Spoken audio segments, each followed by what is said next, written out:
Hallo zusammen. Heute wollte ich euch was erzählen über DNS und vor allen Dingen über sicheres DNS over TLS. Worum geht es da genau? Wir werden das jetzt zusammen mal durchsprechen, wie wir das einrichten, wozu das überhaupt gut ist und vor allem, wo die Probleme liegen, wenn man das selber machen will. Also grundsätzlich, DNS sollte jeder kennen, da werden die Internetnamen aufgelöst. Das heißt, jeder Rechner schickt also eine Anfrage an den entsprechend eingestellten DNS-Server, um eine Adresse auflösen zu lassen.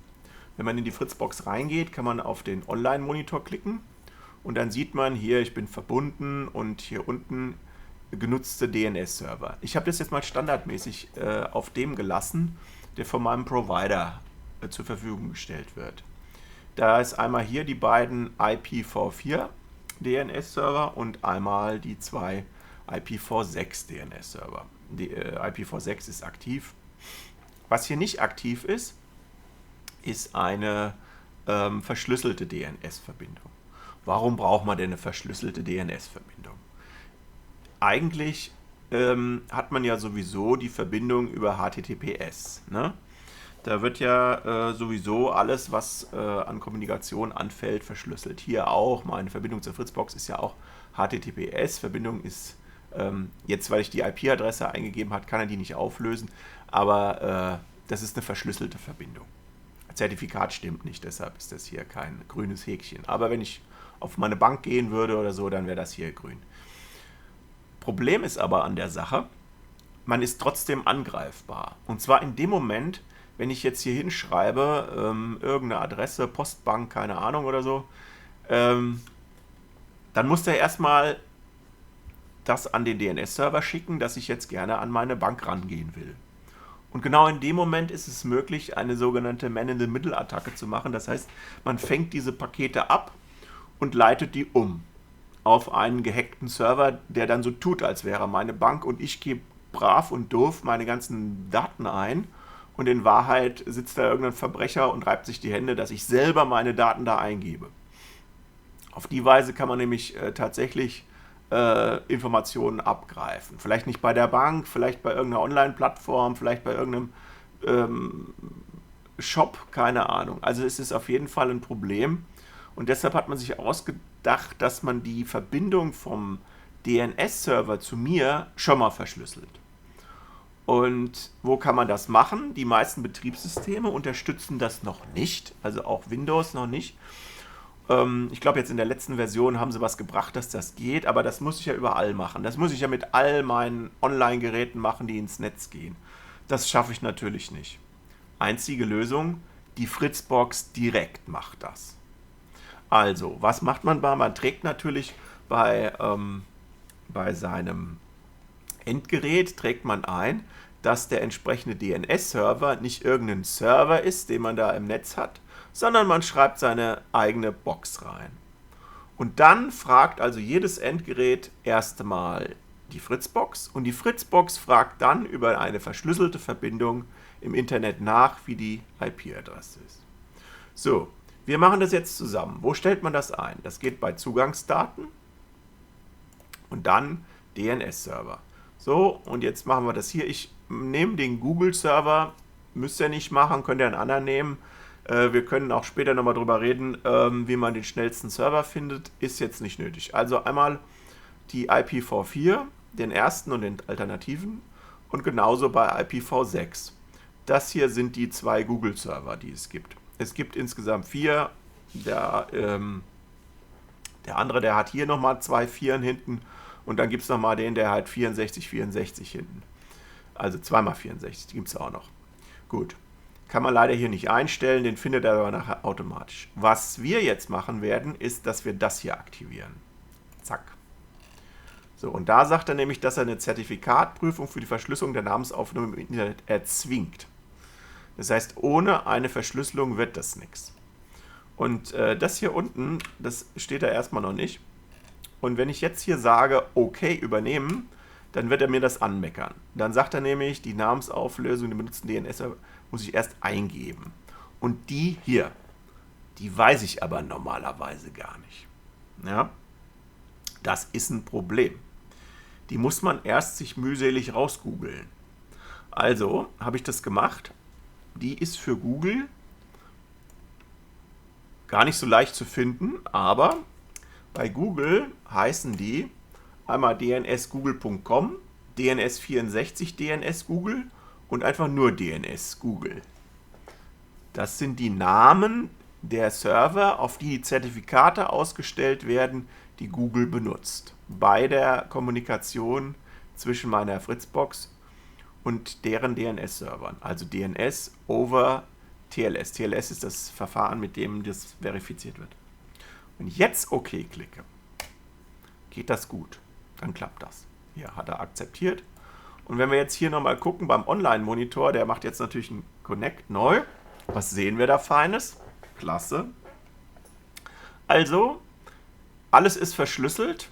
Dot verschlüsselt, dot verschlüsselt, dot verschlüsselt, dot verschlüsselt, dot verschlüsselt. Das heißt, wir haben nur noch eine verschlüsselte Verbindung zwischen der Fritzbox und dem DNS-Server. Es kann also gar keiner mehr dazwischen was mitlesen. Komplett verschlüsselt die Sache. So.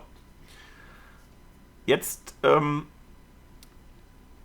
wir können auch noch einen anderen Server eingeben und dann kann ich das nochmal zeigen, wie man das findet. Aber vom Prinzip her ist das jetzt alles gewesen, wenn man den Google-Server nimmt. Dann muss man noch bei den Einstellungen, den Netzwerkeinstellungen, muss man darauf achten, dass hier der DNS-Server die IP der Fritzbox ist. Hier nicht irgendwie 888 eingeben oder irgendwas von Google schreiben. Hier muss die Fritzbox rein. Und wir brauchen keinen Alternativen, hier gibt es nur die Fritzbox, da gibt es keine Alternative zu. Und dann greift er auch nur auf die Fritzbox zu, um den Namen aufzulösen. Das hat also den riesen Vorteil, dass wir auf jeden Fall ganz sicher eine verschlüsselte Verbindung zwischen den beiden haben. Es gibt da einen kleinen Nachteil, weil das muss natürlich erst aufgebaut werden und ist eventuell nicht so schnell. Aber normalerweise sind die Google-Server zum Beispiel dermaßen schnell, dass das überhaupt kein Problem ist. Wenn man da nichts einstellt und seinen Provider drin stehen lässt, dann hat man das Problem, dass es so ist wie bei mir vorhin, dass da eben keine Verschlüsselung benutzt wird. Oder man muss eben bei seinem Provider rausgoogeln, wie genau die Zugangsdaten hier zu sein haben, damit er das auch auflösen kann. So, ich habe euch Ihnen noch zeigen wollen, wie man das rauskriegt, wie die Namen der entsprechenden Server sind. Das geht mit NSLookup und dann tragen wir einfach die IP-Adresse von dem Server da ein. Das ist jetzt die von dem Google-Server und da kommt dann raus, der heißt hier dns64.dns.google. Ja. Dann nehmen wir den anderen noch, den zweiten. Und der heißt DNS Google. Und dann mal gucken, ob der dritte dann wirklich den dritten Namen hat oder ob der... So, nee, das ist auch DNS Google. Muss man halt mal alle angucken.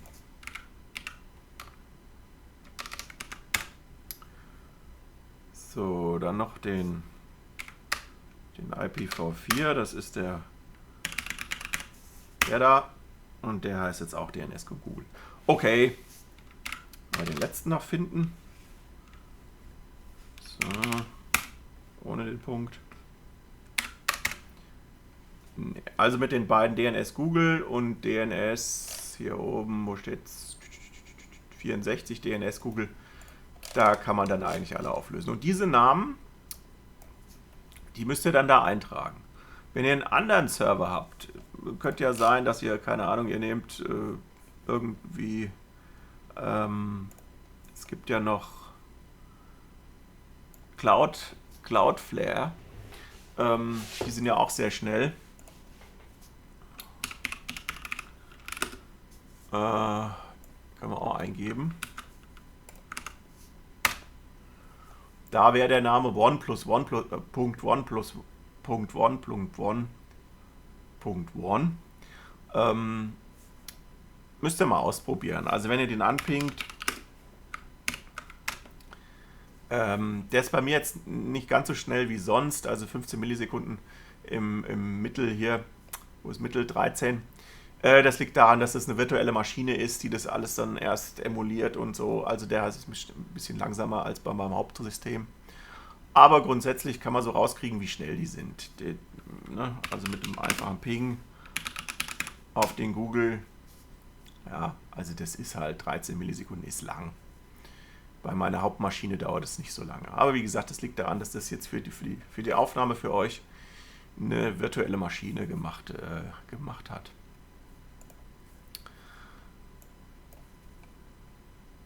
Okay, das soll es soweit gewesen sein. Wenn ihr Fragen habt, in die Kommentare. Ansonsten Abo dalassen, Glocke klingeln lassen. Würde mich freuen, von euch was zu hören, wie es euch gefallen hat. Tschüss, bis dann.